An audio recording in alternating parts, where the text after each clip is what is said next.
we used to have up to early 2000 up to 120 sawmills in British Columbia operating. Today, it's more like 60. And Mhm. likely, if I look in the interior and in the southern interior, they'll probably lose another 10, I would think.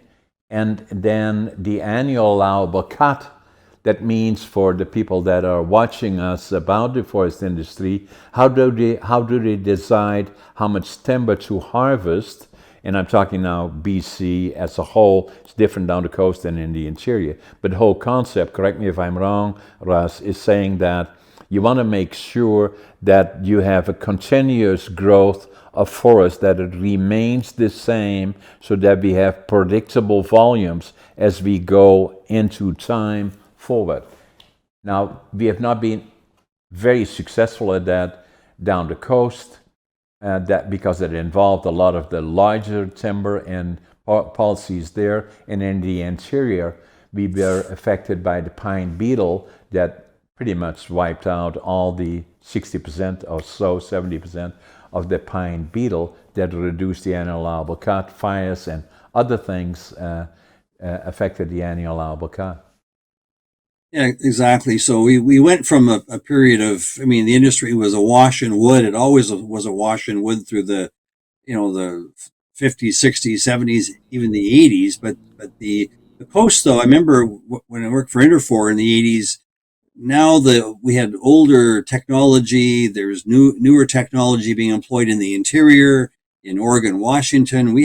Coast had competition, and then they had to focus more on markets that would take kind of the bigger size wood, like some of the old growth and some of the specialty grades. And so their industry, they got caught in with high log costs as well, and they started to shrink after the 80s, after the mid 80s. They After the Asian currency crisis, that was their peak, and they dropped after that. And they were about I think it was 4.5 billion board feet in 87, and now they're under a billion.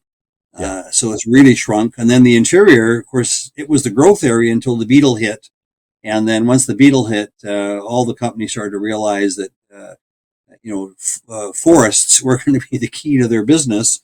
And but where the beetle went, they couldn't control it. So after a while of realizing that their future timber supplies were going to be reduced, they had to look elsewhere to grow their business. It wasn't going to be in BC, maybe Alberta, but limited growth there. So it had to be somewhere else. And they mainly went to the U.S. South.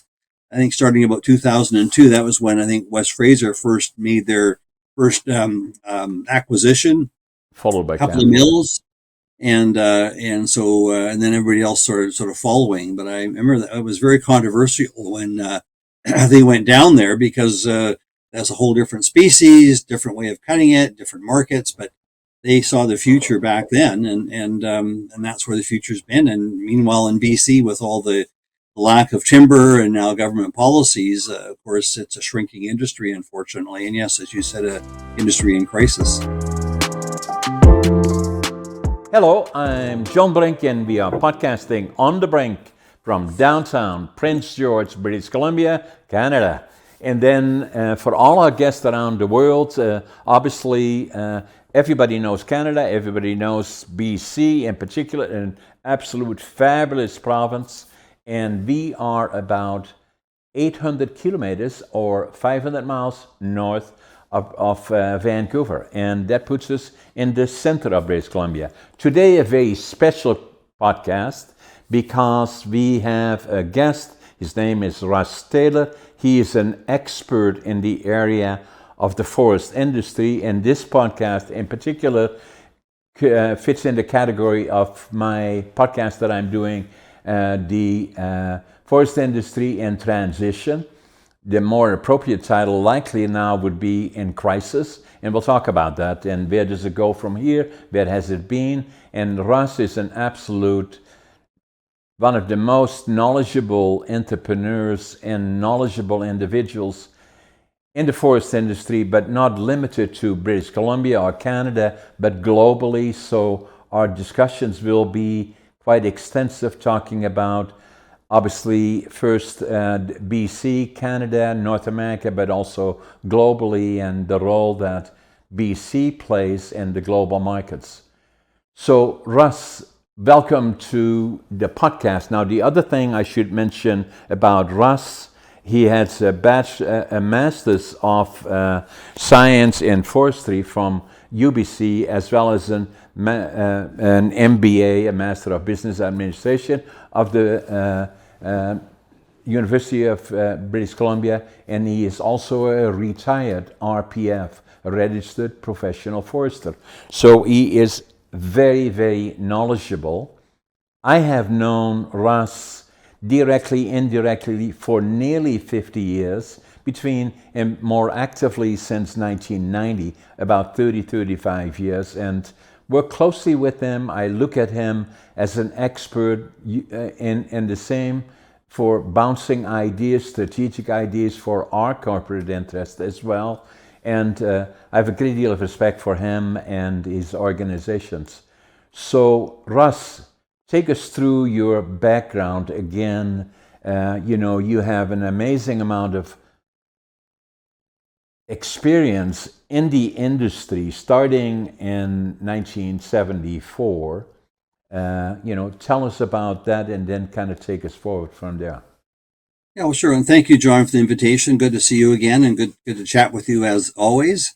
My background, started off as a forester, and again graduated in 1974. Went to work for the Houston, BC sawmill, which was at that time owned by Northwood Pulp and Timber, the biggest sawmill in the world at the time, which I didn't know, and but it was interesting. And then did my tenure up there for about five years, and then ended up traveling and then coming back and taking an MBA.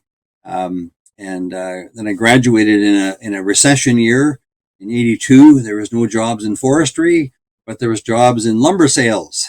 So I went, "What the heck is that?" And ended up working with Interfor in lumber sales for about 7 years, and got to do a lot of different things with different divisions, and mainly Western red cedar, but also did custom cutting, which was a tremendous experience of learning and understanding how the whole thing works and so forth. And then after that, I had a chance to go into the consulting field, which I had done in my MBA summer, and found that really interesting. So I started consulting for another company, Woodman Management, if you know Charlie Woodman from the Oh, yeah. years ago. He was a legend too, Yeah. and worked for him, and then eventually decided to go out my own. He was selling his business, and then I worked with him when he started up another business, and then eventually went on my own and started doing no plan. Ended up doing a lot of work globally, looking at all parts of the world with from a point of view of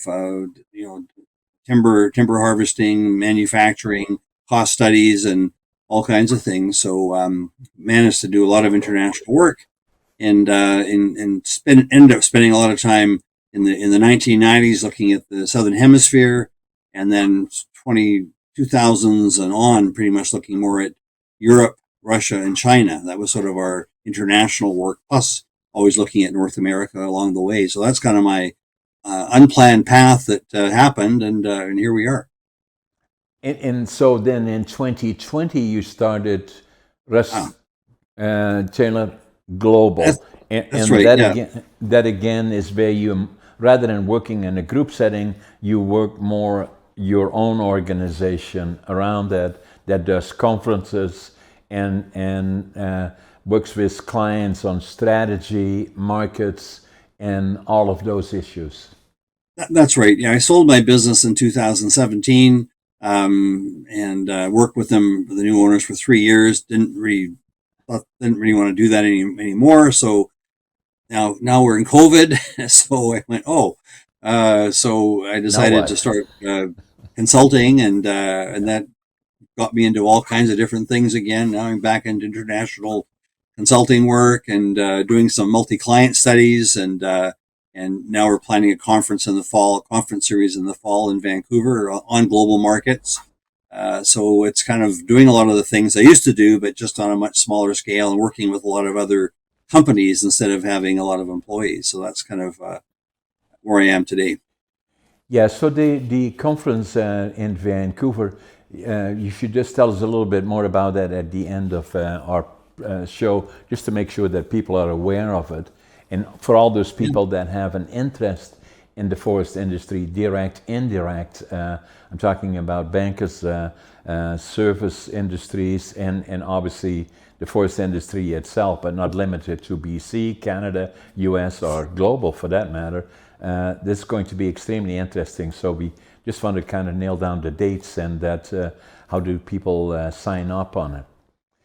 I just want to go back to Northwood, and I just want to go back to Houston in 1974 when you started to work as a forester for Northwood. But the mill really was not built by Northwood, Noranda at the time. They acquired it from Bathurst. Who was the company again? It was That Bathurst Bullwater. right. And they built this mill, and it was massive. Yes. The largest mill in the world. But then something went sideways, probably another downturn of some sort in the early 70s that then they had to make a decision. It was more than a sawmill they wanted to build.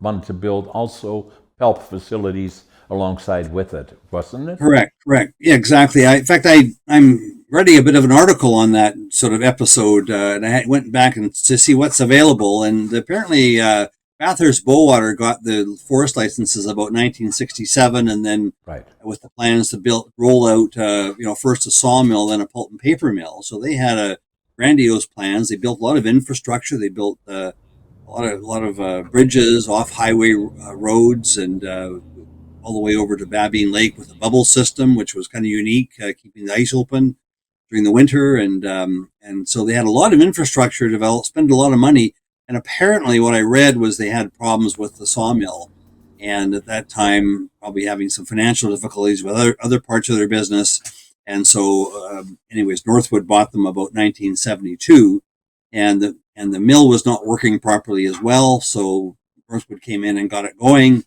and then the rest was sort of history. But the pulp mill never got built. Not sure why, but that was the grand vision of Bathurst Bullwater at the time for another pulp mill. These are ideas that developed on the boardroom table of Bathurst, and to build this massive mill, saw availability of fiber, and then from there and then had the idea of the sawmill in combination with all the things that you mentioned. Unfortunately, some of the ideas around the sawmill were not as effective as they should have been, and it became a kind of a disappointment. And the board decided that that's enough of that idea, and then wanted to step out. And obviously, Northwood, then owned by Noranda and some other interest, saw that as an opportunity and bought the mill. The reason that it is important for me to talk about it, and that's why I'm so delighted to have you back on my show here, is that I spent my entire life in the forest industry, but also in value-added manufacturing, but also in the primary sector. So I started first when I was 13, working in a furniture plant in Holland, and so that's where my initial involvement came. And then from there, I had a dream to go to Canada and build my own sawmill in 1965, and that was the time that a lot of stuff happened around BC in particular, and then was directed to go to the Prince George area because it's booming. That's where they're building all the sawmills and all the pulp mills and all the other things. And so that's where I stopped off the bus here with my $25.74, 47 cents, and with the idea of building a sawmill. And it was a boom town then. And fortunately, I was able to, from that point forward, start as lumber pilot, cleanup man, all the other kind of stuff, superintendent, and then from there on in was involved. So my involvement has been for the last 60 years in BC and North America in particular, and more in the management side of things, and always watching closely in terms of what was happening to the industry, where are the opportunities, and what can you do as an entrepreneur, and taking advantage of it, and other opportunities. So that's where I got to know Russ indirectly first, in his involvement in Houston, and then from there on in, as he went through his career, I've always watched him closely, been in touch with him from time to time, and now again, we are at the point, I would suggest, as many other people do, that we today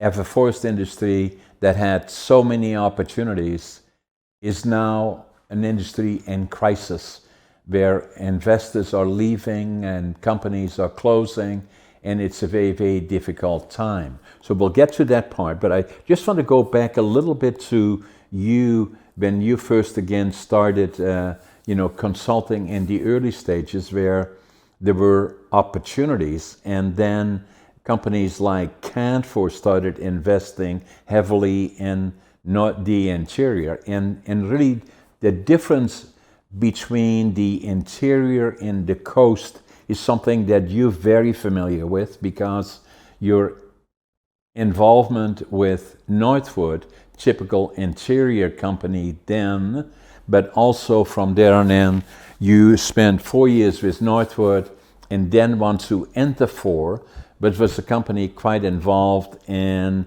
the coastal forest industry and very aggressive and growing in different species rather than spruce, pine, fir, SPF, but more in coastal species, and you were with Interfor for about 7 years.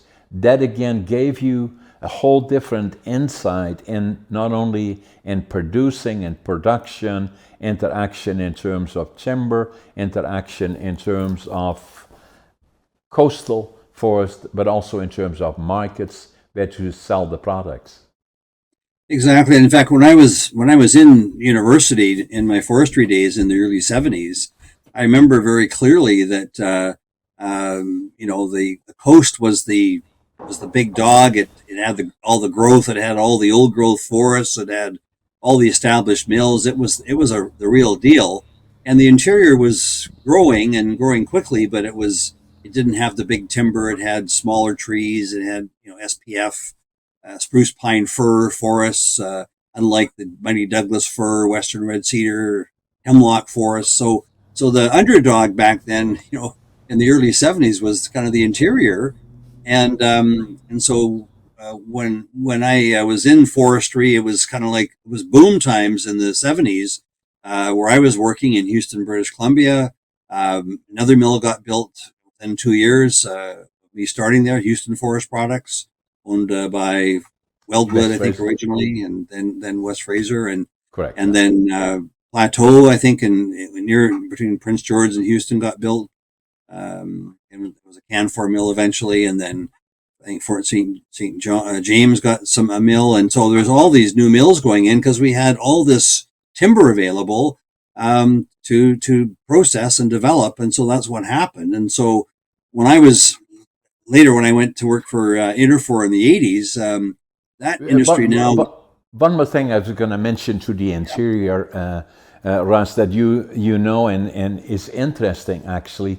When I came here in 1965 and started working as a cleanup man, first at one of the bigger mills, Netherlands Overseas actually.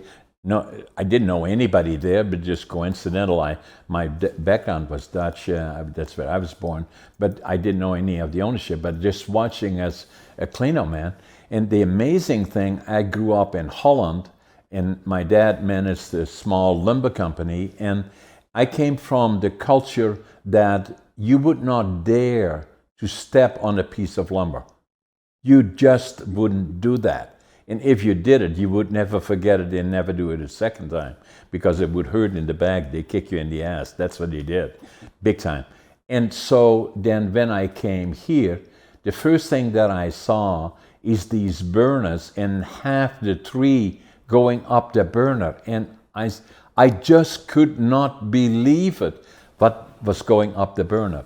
The other part was amazing to me, and even then already I started looking at the industry and spent all my time other than piling lumber, and then after that I became a superintendent, on and on and on. But then even in that time I started to look at the industry. Where are the opportunities? What are they doing? Why are they doing it? The amazing thing was that lodgepole pine, they were not even harvesting it. It was looked at as a weed. Yes. Because it was too small. And up to the early 70s, they didn't even harvest it. It was all, only then, in that period, became another open door to accessing that fiber, and they call it opportunity wood or opportunity sales, meaning it really doesn't fit the forest or the AAC. It's kind of a byproduct. It's it's not usually suitable for manufacturing. Now, obviously, we know the history of pine beetle, but and all the other things. But in any event, but that again started a whole new generation of mills coming in, like the Sinclair Group and many others, Apollo, and to a certain extent, some of the other mills. Yeah, you're absolutely right. Because I remember when I was working as a forester in Houston, about 1976 or so, we were now having to develop other areas than what was sort of the original areas. All the original areas had lots of spruce and big spruce trees and really desirable for the markets. But now they had to go into some of the small diameter pine forests and start to exploit that. Closer to the Burns Lake area in particular in the south, and then further some areas in the north. But I remember, when I worked on the BC coast, you'd see sometimes a logging truck with, 4 big logs, sometimes 2 big logs, and huge. And that's rare now. And then, but looking at Houston originally, all the spruce logs, you might see 10 or 12 logs on a truck, maybe 15. And then you got to the small diameter wood in the pine. Now you're getting 200 stems on a truck, little tiny trees, right? That was a real change in the business because now you had to process things that were way off the scale in terms of size, and you had to have the technology to process that, which was a big deal. So the interesting part about that, Russ, is that was in the early 70s. And the industry was changing.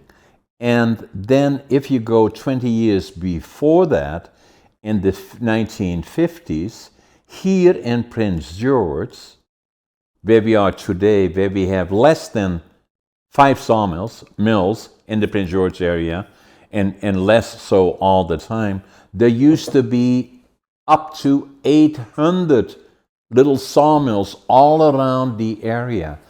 Why? Because those were small sawmills that would go to the forest. They would get an allocation of an area that they had chosen and had the right type of trees, haul the little sawmill down there, cut it into boards, mainly dimension lumber rough, and then they send it to the planer road where the planer mills were next to the railroad, CN Rail, and then they planed the lumber there and then put it all into boxcars, mixed grades, and that's what was sent mainly to the States. And the planer road now, that's where all the planer mills were. They had the leverage then in terms of the little sawmill that came in with the truckload of lumber that they had cut that week, and they then started negotiating. I don't know, blah, blah, blah. And obviously the balance of power was with the planer mills. All the planer mills there now, if we go today, and the reason that I can talk about it, because I'm writing a book about it that goes all the way back in that history that comes out next April, as you know. So and this is all on my mind, is then it's on Plainer Road became River Road, the only mills left on River Road now. I built a new mill there for Brink Forest Products for the last 50 years. And then there is one more left there is Sinclair, and otherwise there is nobody left on River Road. So that's how the industry changed from small operators, 800 plus mills all around, and then it became consolidation. And the other thing is policy drove the change. Is they under then the Minister of Forest, Ray Williston, that was the Minister of Forest for 16 years, from this area actually negotiated the deal with the smaller operators and said, we have to get what we call close utilization. That means that we want to attract pulp mills, and they have to have a guarantee of access to fiber, I mean chips.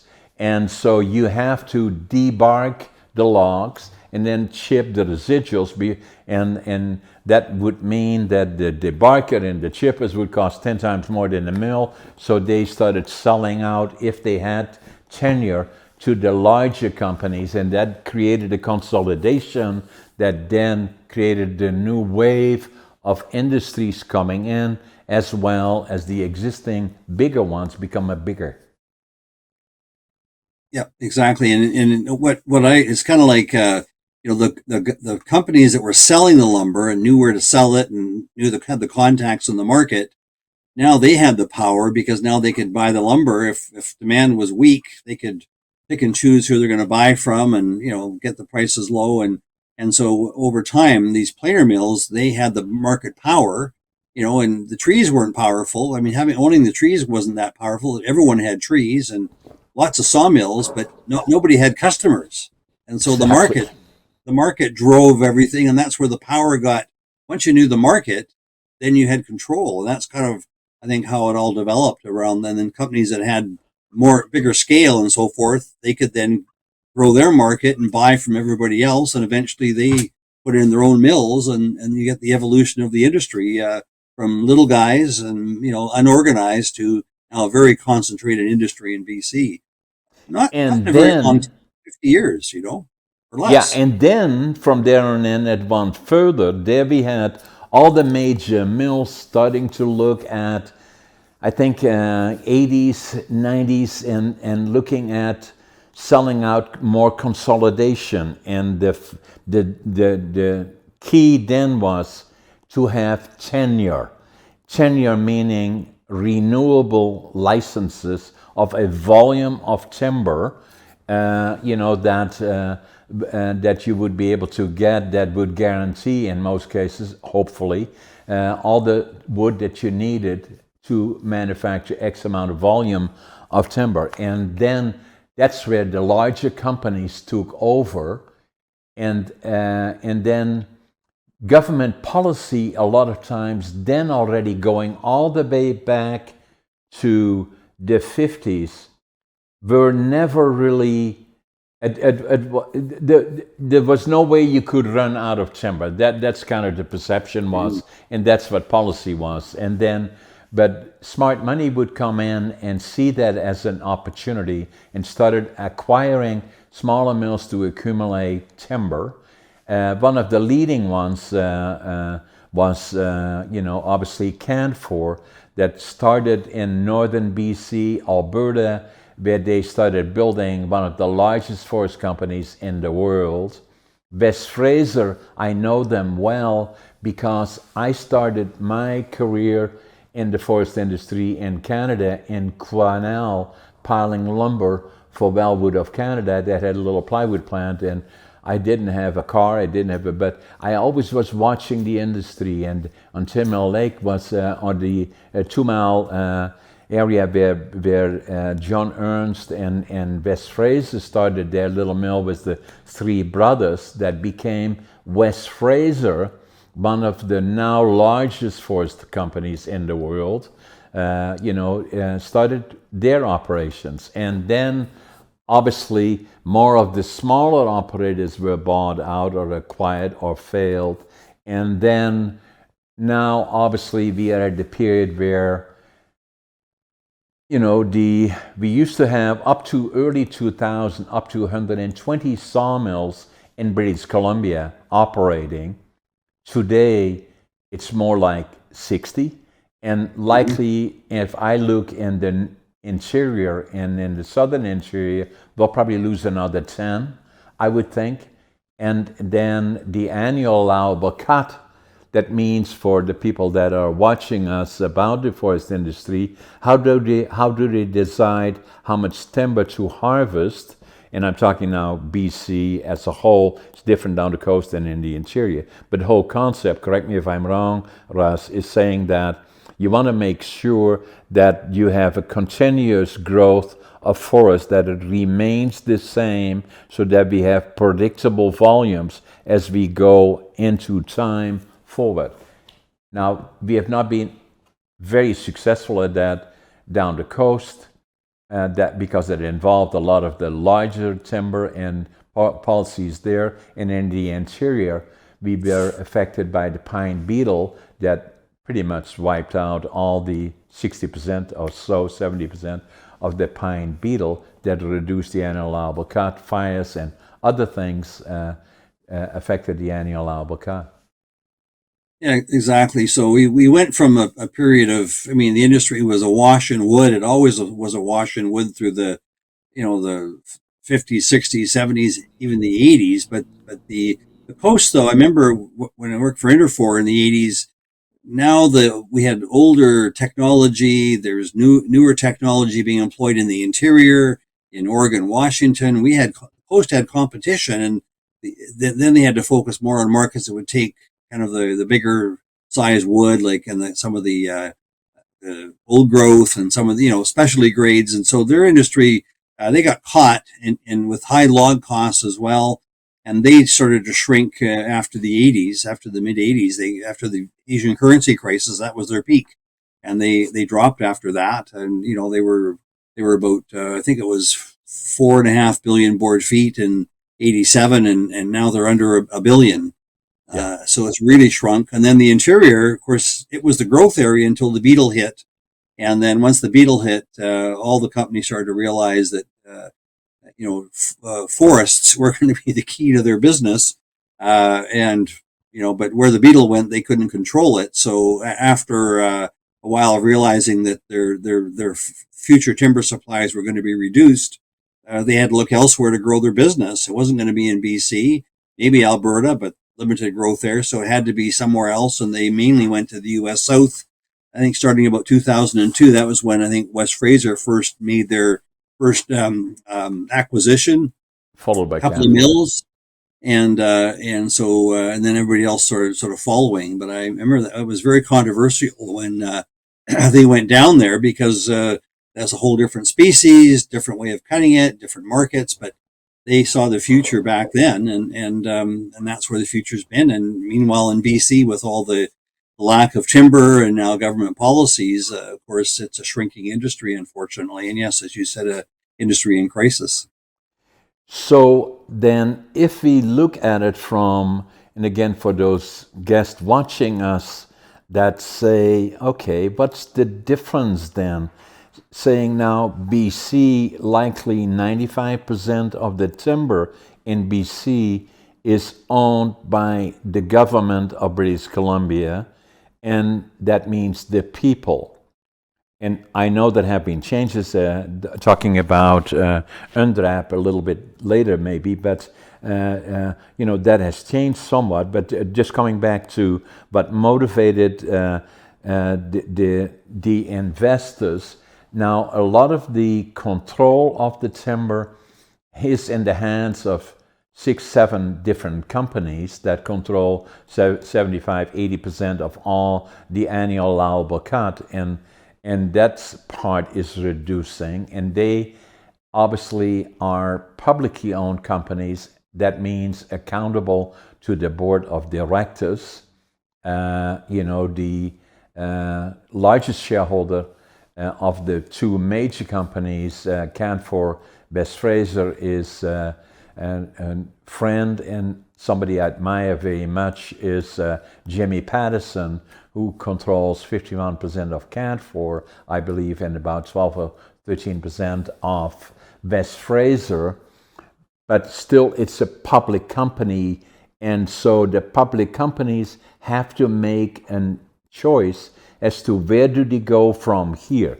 Because obviously, after, as you indicated, pine beetle, number of other changes that are taking place, it looked like the timber that looked so plentiful, and we were the lowest cost producers in the world for a period, and now the direction is predictable as to saying that our cost of fiber will go up and we have to find other places of interest. So the governments now we'll talk about it a little bit later, controls still 95% of all the timber. So they looked for a different model, and the one was in the U.S. Southeast, the old cotton fields where they grow southern yellow pine. And southern yellow pine, what would be the cycle? 40 years or so that regrow? 30 years, some plus or minus, depending on the site, but it grows very quickly compared to BC, which in the interior may be 60 to 80 years or 100 Correct. years, depending on the site. Yeah. So Yeah. very fast turnover. Also, a lot of good road systems down there. The biggest market in North America is the U.S. South for population and house building. Over half the single family homes in North America are built in the U.S. South, so the market's right there. It's perfect. You got the tent, and it's private timber. You don't have to deal with government. That was a big deal, as everyone's learned. Still is, right? And then when West Fraser would have arrived in the U.S. South, they would have seen a few modern mills, lots of family mills, some mills running on one shift, and they're kind of going, hey, we can beat them at this game. We know all about sawmilling. And so it was a license to take their knowledge and move it into the South and make things happen. And they did. And others followed. And then the other part about it, about 4 or 5 years ago, then, even 2 or 3 years ago, is where the cost of timber to the mill would be in the U.S., hypothetically, you correct me if I'm wrong, obviously, is that it would be around $45 a cubic meter, where in BC in particular, in the interior, in other places, it would be over $140 a cubic meter. So how then can you remain competitive and be profitable? Hence, what then happened is that the structural difference is that the timber in the province of British Columbia is controlled by governments, different two ones. The one is the BC government, and the other one is obviously BC has adopted the United Nations Declaration of the Rights of Indigenous People, the concept meaning that they will have own control of a portion of the timber that we have in the province of British Columbia. And that could be now, I don't know exactly what the number is now probably between 12 and 15, likely to go to 20 to 25, which then means for the investor that has timber or that has a requirement to access of timber, now they have to deal with two governments. The one is the BC government with difficult forest policy, and the other one is First Nations. But First Nations is not only First Nations, because there are 206 different First Nations, and I support what UNDRAP, but the challenge for them now will be is how do they create confidence in the investor and in the entrepreneur to come to British Columbia to invest in infrastructure. And then the other one is for the ones that are here already. If they are globally, and we're drifting now into your area, you have expertise in all the areas, but in particular the one that you know better than I believe anybody else is our global position in the global forest industry markets. And our future as an industry will be more and more global. How do we stay competitive? How do we attract entrepreneurship? And how do we attract capital? Well, yeah, that's the challenge now in BC. I remember I've gone back through some of my old presentations I did back in the late 1990s, and I don't know what I was doing back then, but I'm looking at some graphs I produced for a conference or something, and I'm showing BC's log costs are the highest in North America, and I'm kind of going, I thought that was a phenomenon in the last 10 years, but no, I'm going back 25 years, and there was periods in time where the costs of timber were out of whack, too high relative to the other regions of the world, meaning the margins in BC were lower than other regions in North America. So for investors back then, and I remember having a number of Americans were coming up back then because we still had timber, although the beetle was a bit of a scare to them. But they were looking tire kicking around, and they started looking at all the different things and how BC was structured. It's stumpage system, it's unions, it's environmental. Back then, environmentalist movements were alive and well, and they just left as fast as they could. They had no real interest. A couple did, but they might regret that. Some of them did regret it very much. You know. Exactly. That failed that whole company, actually. So yeah. And just over time, though, it's become unfortunately BC's become so controlled by forest policies, so many forest policies, and I mean, I give any government credit for change, but when you try to change things around a declining timber supply already because of the mountain pine beetle and forest fires, and you want to overlay policy after policy, you know, the old growth, the UNDRIP, you know, the landscape planning, the, you know, log export restrictions, on it goes. In So many Blueberry, policies.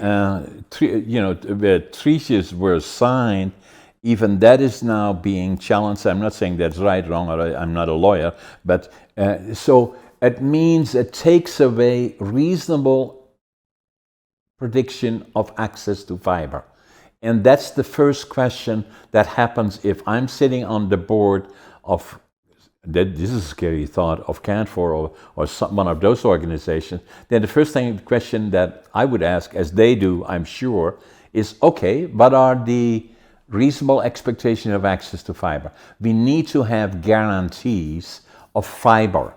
And so, you know, then obviously looking at BC policy is a challenge and a problem. It has been even to the days of H.R. Macmillan, who was the founder of Macmillan Budell, the then largest forest company in the world, down the coast.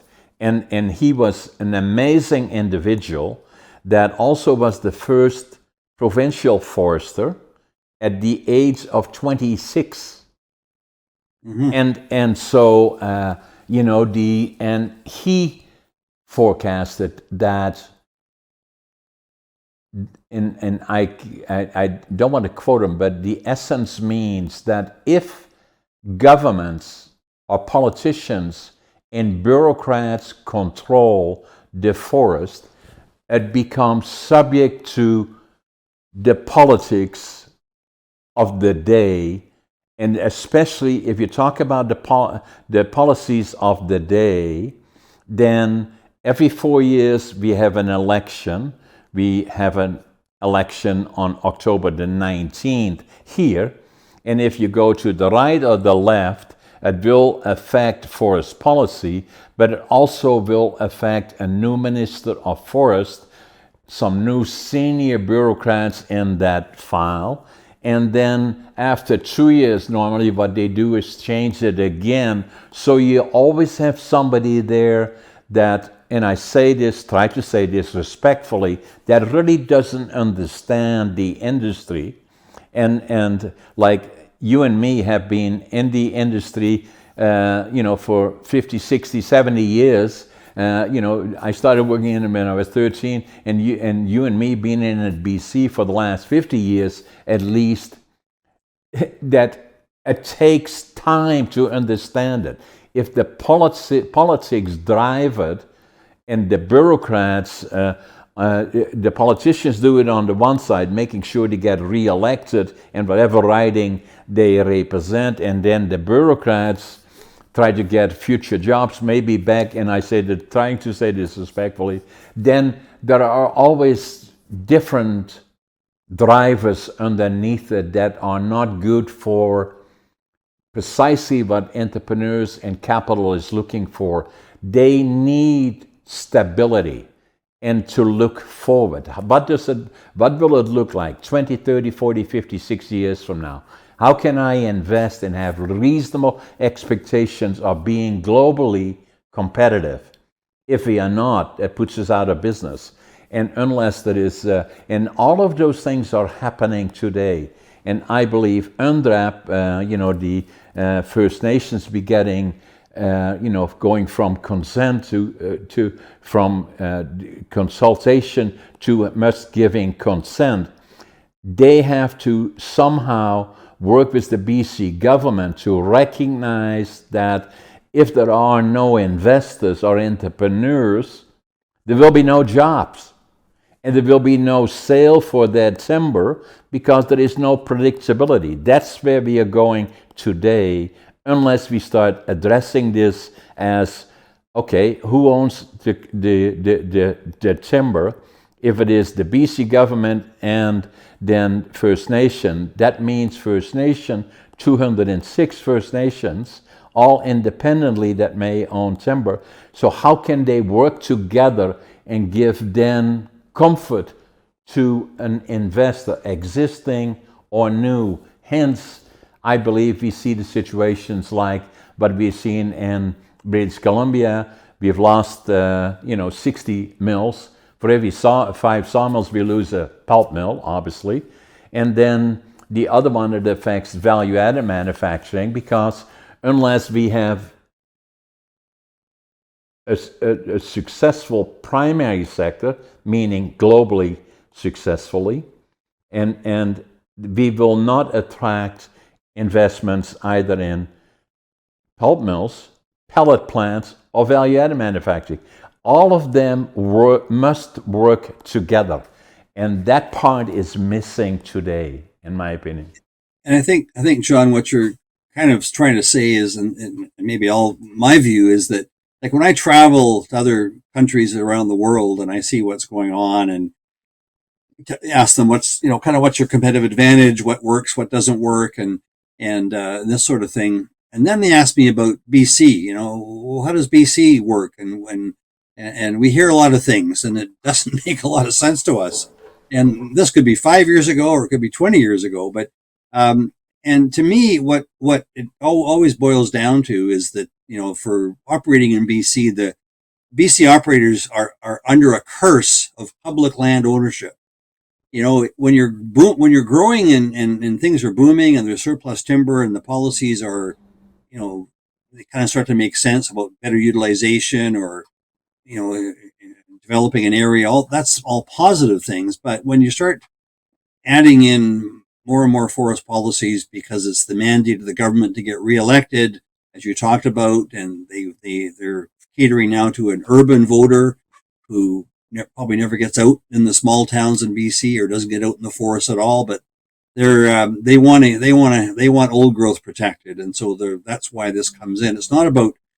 It's probably a good thing too. I mean, personally, I wouldn't mind preserving old growth, but not the way the government's doing it. They're just blanketing everything and not consulting except with environmentalists, and so you start getting this curse, I call it.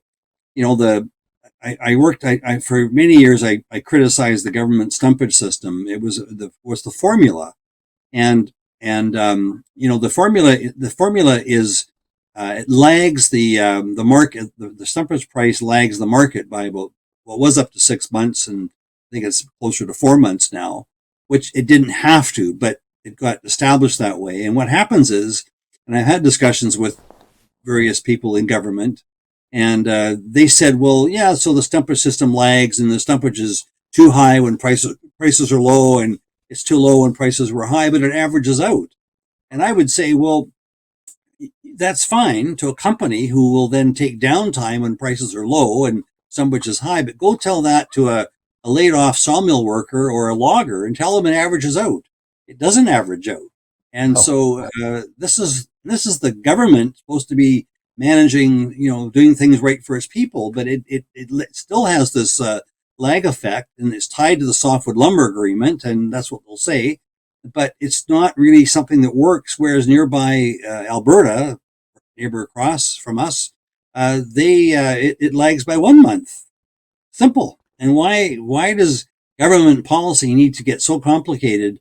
And it was all tied to some complicated issue, and they'll say the industry was involved, and they probably were, but nevertheless, it was just something that can't be changed now. And the public ownership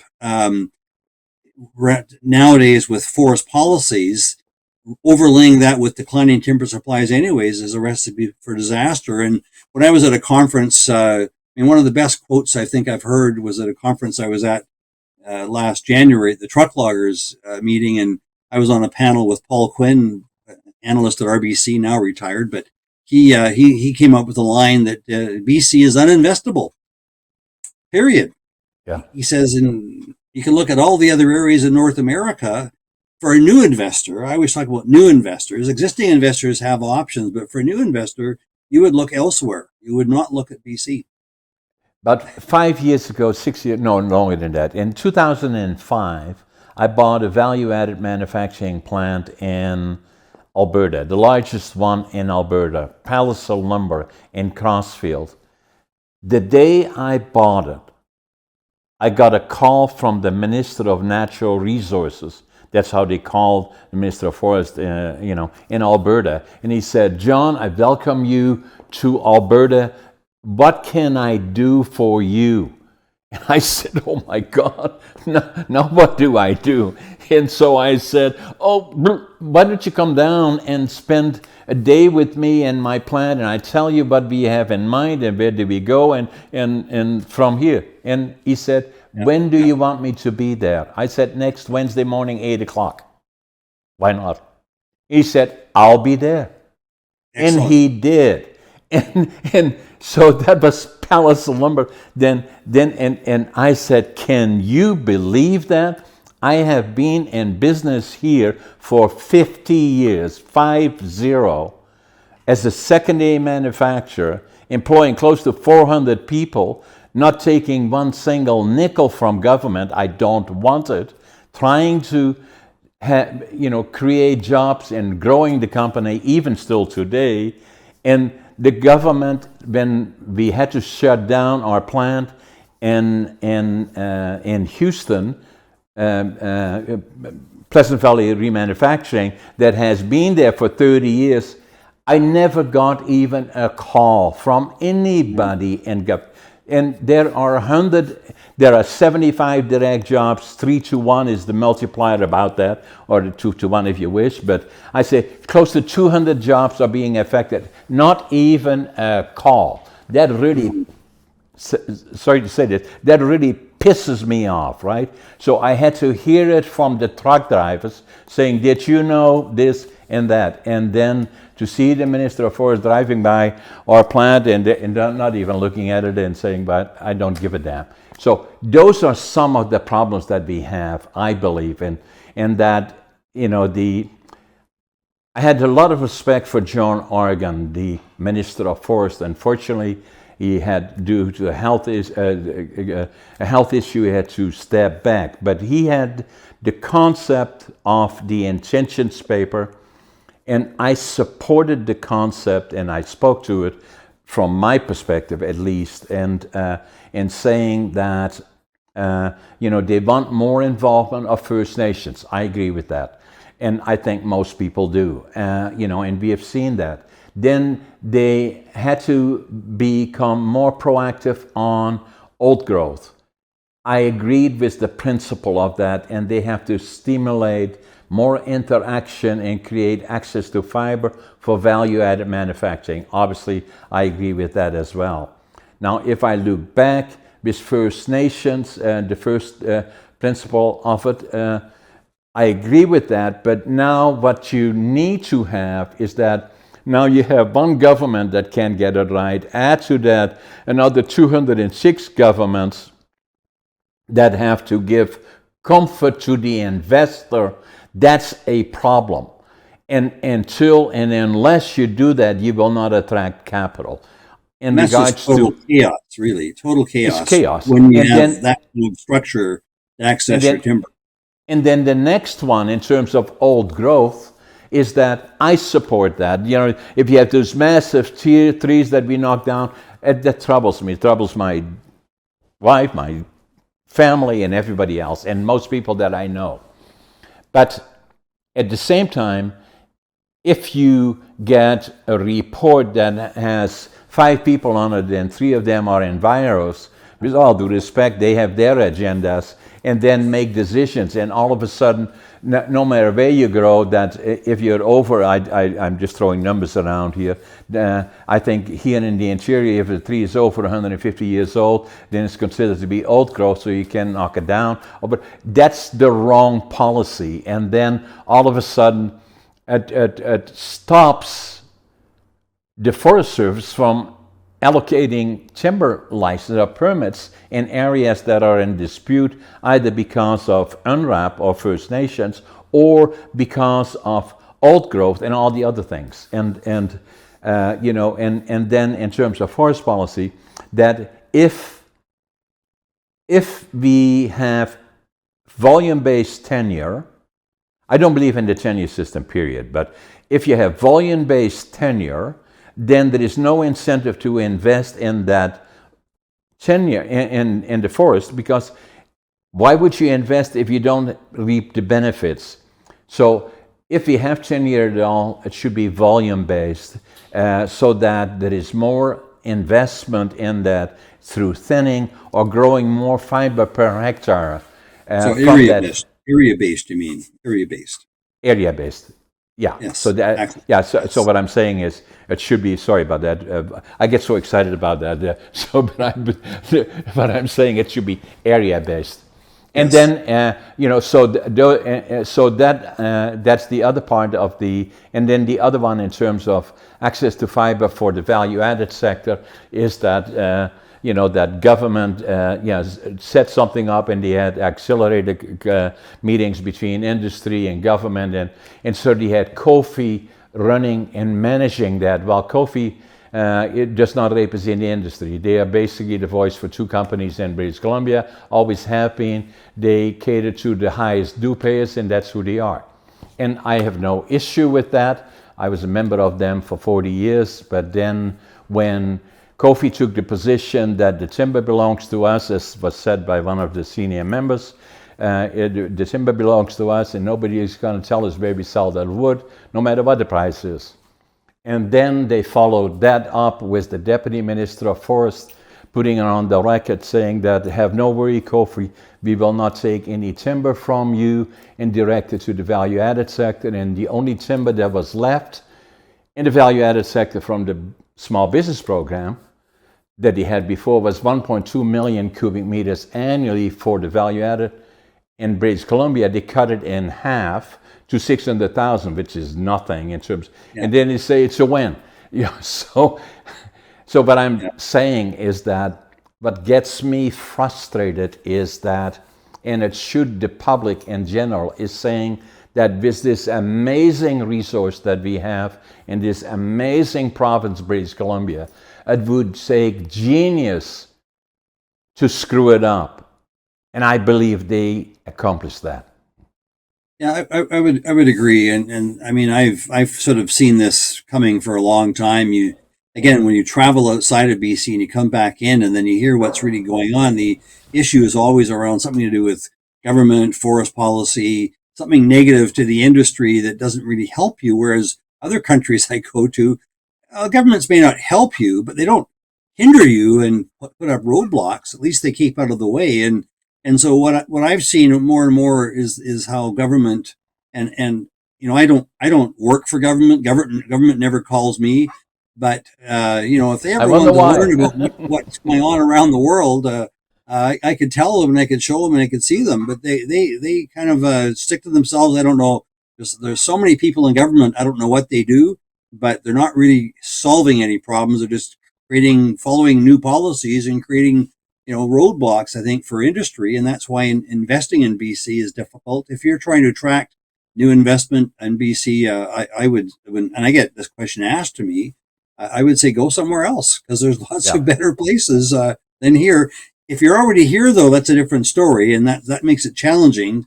You can also leave BC, but your home base is here, and you want to try and do the best you can, but it's tough, very tough.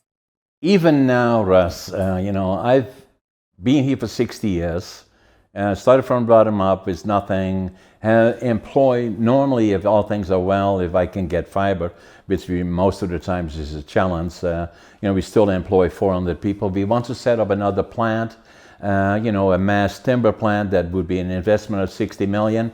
And make it grow from there, but access to fiber. We have to have reasonably expectation of access to fiber. We're trying to put deals together with First Nations and primaries, and so, but in the meantime, I'm somewhat like you. Government, although I've never had nothing from them, I want nothing from them. I resigned from Kofi because I disagreed strategically with them as to where they are going, and after 40 years, but government doesn't talk to me either, although what they desperately lacking is people that have the right thing in mind for British Columbia and love British Columbia for what it is and love the BC forest industry. And what annoys me is that all of these things are predictable. It's not magic. And all we have to do is I grew up, as I said earlier, in Holland and spent time in Sweden. Sweden went to, and as you well know, through the same thing as we did about 30, 40 years ago. And they had too much capacity, not enough fiber, and they dramatically changed all of that, although their ownership of the structure is much different than ours. Most of the timber is not directly owned by government, indirectly some of it, and most of it is private.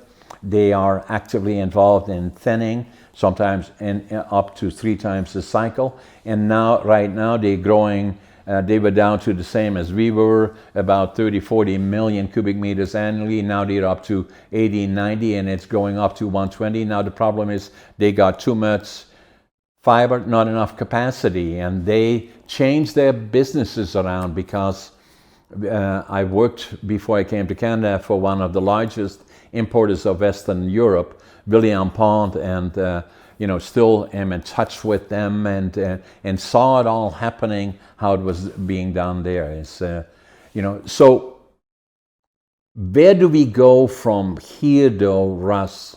And how do we have to look at this industry? It's a global industry.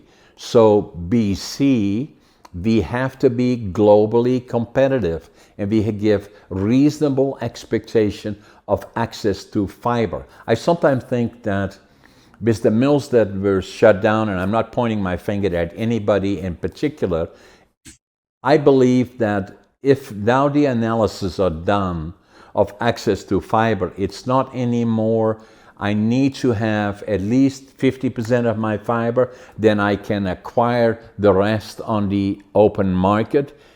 I don't think that is good enough for a lot of the investors in BC. They want to have 100% guarantee in the tenure or close to that before they sure. either invest in infrastructure or stay involved in BC.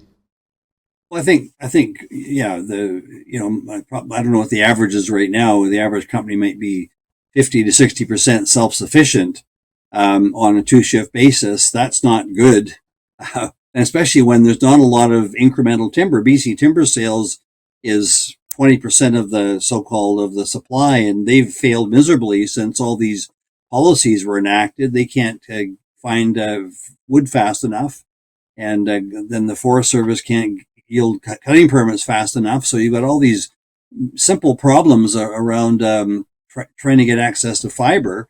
And so you can't run your business with only 50 to 60% self-contained timber.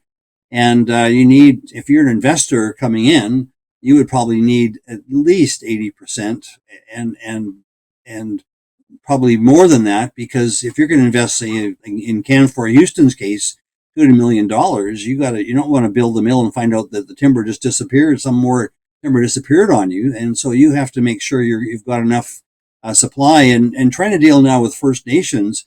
You have no idea with First Nations if they're going to be harvesting the so-called annual allowable cut, or they want to study it for 5 or 10 years. We have no idea. So all of a sudden, all this uncertainty, even if it's a First Nations group that they have chiefs that change over, and they could have a new strategy as well. That's more and more uncertainty. So the government, with all this forest policy, with UNDRIP and First Nations, with BC timber sales and chaos, where's the wood? And I think even the government saying the annual allowable cut the harvest will be close to 32, 33 million cubic meters for the next 3 years, even though the AAC is 40-ish and higher, and so forth. There's no wood available, and my sense is it's going to be worse than what the government's thinking. So and I believe that too. My understanding is that government is saying the different messages coming out, but it boils down to on the ground is around 32 million cubic meters, and they say it's 50. And then the other parts is that there is more pressure, obviously, also from First Nations, is that what are they going to do? Do they want to leave it sit, harvest it, sell it to the highest buyer? That then if you are not careful in terms of strategic planning, either government or the other governments, the 206 First Nations, unless you have a consolidated approach to this, how do we go about that? How do we create that sense of confidence in British Columbia that there is a future if we invest? And then the other part about it is that I'm trying to put a deal together that could potentially employ close to 400 people, where First Nations, secondary manufacturing, and primaries are working together. But even that is difficult to do. That's where the entrepreneur comes into the picture. That is also an asset that we have or can have. If you don't create opportunity or recognizable opportunity, you lose the entrepreneur that will stimulate investment by the larger corporations, or making something work, or breaking through this stalemate or this disaster or this crisis that the scary thought now is we have an election on October the 19th, and God only knows what will happen then. But the one thing we know for sure already, that until then it creates uncertainty, and yes, that industry investors do not like uncertainty. Absolutely, and I'm pleased to hear that you're trying to do things as an entrepreneur, still trying to get things going. But the trouble is, if with a lot of the existing companies, their entrepreneurial skills are all about trying to survive and not trying to grow, because they don't see the ways to grow anymore. They're just trying to hang on to their existing business and minimize the downside of their business. And so it's more about, they're looking probably more at consolidating, and with skinnier margins too. They don't probably have a lot of capital left, because capital into sawmills is endless. And if you can't stay competitive, you got to have capital, and you got to make money. So if you can't make money and you're trying to deal with not enough timber, and you got to downsize from 2 shifts to 1 shift, well, you can't make money for very long on that basis. So no, it just means it's a downward spiral. But we used to have a lot of people coming into BC, entrepreneurs looking at the opportunities, and like yourself and many others.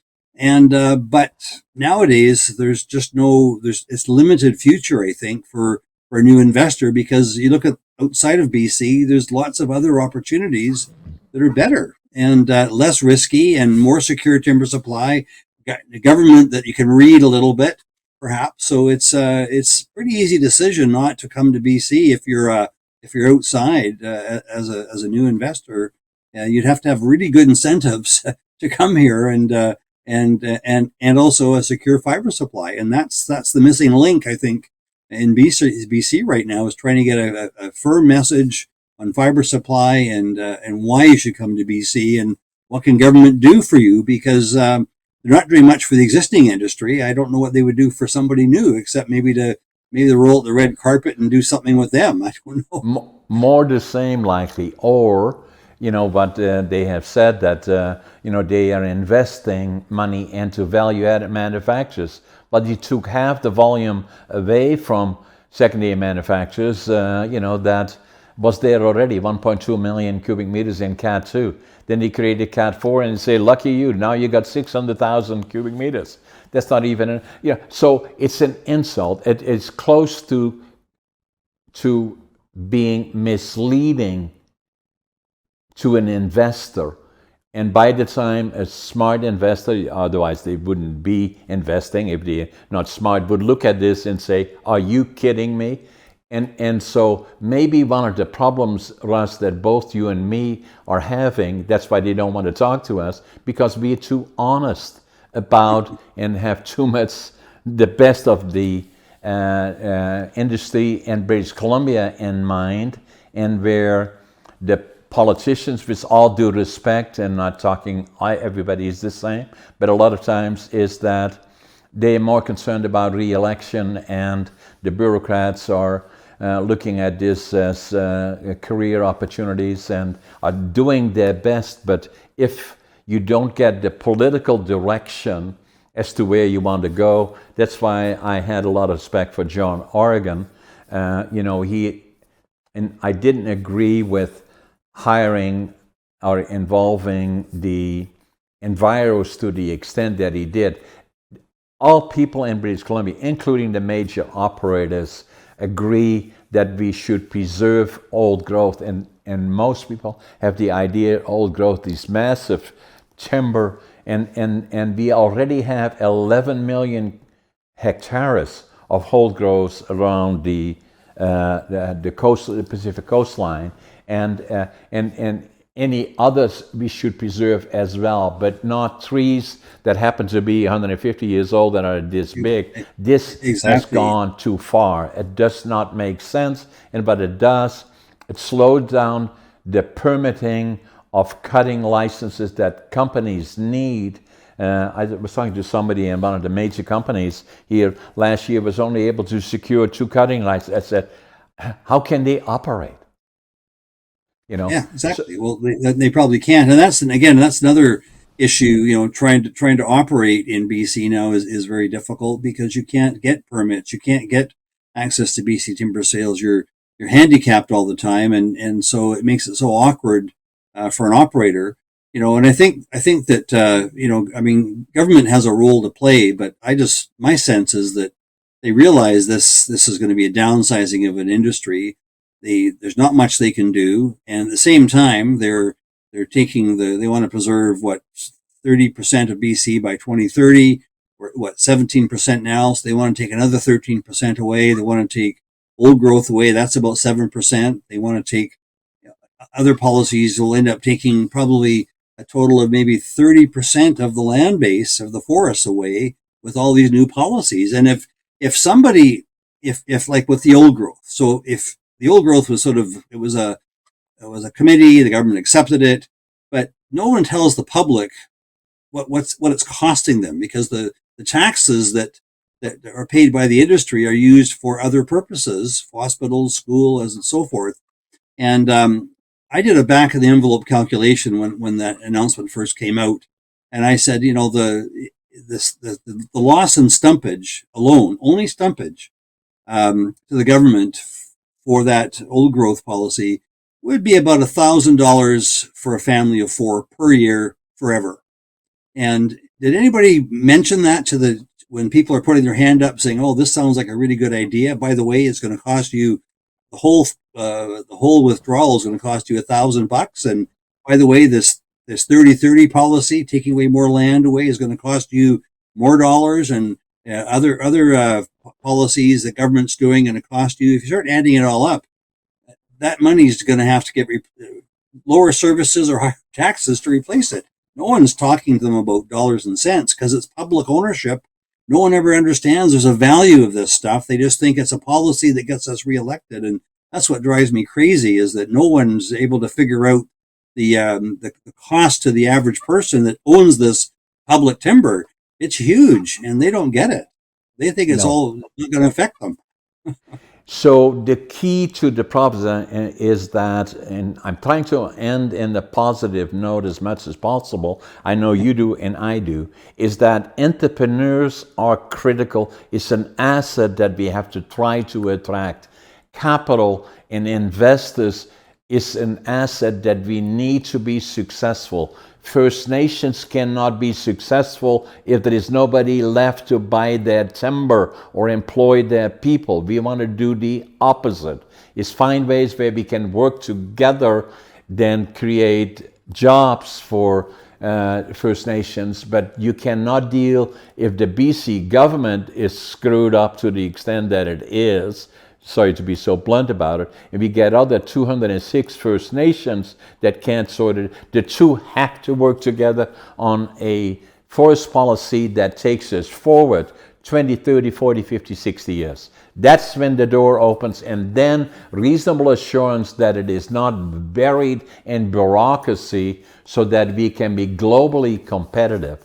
Now, the other part that I have, and you do too, I travel a lot in airplanes, and I always sit by the window. And anytime I fly over BC, and we have a place in North Saanich, and I go to, and I look out of the window, I say it's paradise. It is paradise. How lucky we are. And all I see is timber a lot of times, and I say, how could it be? Well, that's how it can be, but it can be better. It's not too late. But we have to recognize entrepreneurs is a valuable asset, and so is capital. We have to give them reasonable comfort. We have to bring down the bureaucracy that is getting far too high in cost, and that at the end of the day, being globally competitive, we have the quality of the fiber. There is no question about it. We can grow the trees. We're planting enough trees. So, but there are some things that are critically foundational to success that we are not addressing, and that we have to look at, especially when the elections are coming up. And I'm not left or right or center. I don't see anybody that I'm overly excited about on either side of the equation, to be quite frank about it. But people like yourself, myself, that want to give it 100%, building a viable and lasting forest industry in British Columbia for the people of British Columbia, to me, is critically important. And I think, every now and then I have an idea out of the box sort of thing that, that maybe, that might be, some solutions to where we're at in terms of fiber supply. So, and one that's been tried before that been, gotten absolutely nowhere, but I still think it's one that needs to be considered. No government will touch it, but privatize some of the timber. We can do a lot more with timber if it's yours, or make it make it an area-based tenure, so with a long-term tenure to it. But privatize it, because people don't like to give away areas to government, to companies that they can do what they want with it. So privatize it, offer it for sale as a trial.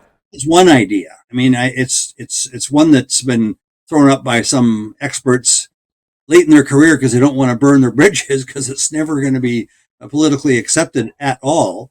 But that's what we're missing, is getting rid of this 95% public timberland ownership. It's a curse. The model that we have today has never really worked. And it goes all the way back to H.R. McMillan, who was very blunt about it and saying, as long as it is controlled by the politicians and the senior bureaucrats, it leaves room under the table for nudge, wank, wank deals and all of that, but it does not work to stabilizing the industry in the long term. And that's what we have to look for. That's where we have to be, and we have the ability to do it. And I believe it's an absolute fabulous province. I wouldn't want to live anywhere else in the world. And I love British Columbia. I love Canada, obviously. And I still think that is opportunity. I will not give up on it. Yeah, and if government wants to attract value-added industries to BC, which I think is a very good theory, because then if you had privatized timber, you'd probably get a value-added company who understands what they can do with the whole forest. they would probably get a really good result. But with public forests, you won't get any results. I don't think, or you get very few results. So there are opportunities for government, and so they're gonna tackle something that gets them reelected. This probably wouldn't get them reelected, unfortunately. So that's why it'll never fly, right? No government's got the guts to do that. But that's if they want to really attract value added, or a different type of a business, privatize the timber and see who comes in. That would be a real interesting experiment, rather than the current social experiment that, to me, is going to not end well. No, it is. Russ, an amazing podcast. I hope that the people will subscribe, share it, comment on it, and again, since last year, 13 months ago, be still optimistic as to where we will go with our industry. We hope that people will become more interactive in forest policy. I believe these podcasts will help us to better understand the industry from the perspective of people that have worked in the industry for decades, and hopefully give us some confidence collectively that the industry will turn in the right directions and demand will go up, and we still will have a very healthy forest companies as we go into the fuure. And one of the things you asked me to talk about at the end was this conference we have coming up in Vancouver, and perhaps that's a way of. So we have it's called the Global Wood Summit, globalwoodsummit.com, and it'll be held October 29th and 30th in Vancouver. I did 10 conferences prior to this in my old company, and because there's no one's doing it anymore in the same way, we're going to relaunch it. And this will be a chance to have speakers from around the world come and tell what's going on in their region, their country, with their timberlands. And then if you're in that meeting, you'll be understanding that actually other regions do have some advantages and maybe challenges, but they seem to be getting on with their business. And it's so different than what we're hearing in BC, and we'll have speakers on BC too. So it will be a chance to talk about what's happening in global markets.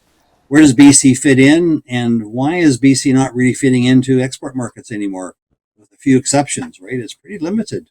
And I believe I would recommend it to anybody that is associated to or feels that they should know more about it, that this is an opportunity not only for people in BC or in the industry, but also for those that rely, which is all of us, on the industry to be part of this. And I certainly will be there, Russ.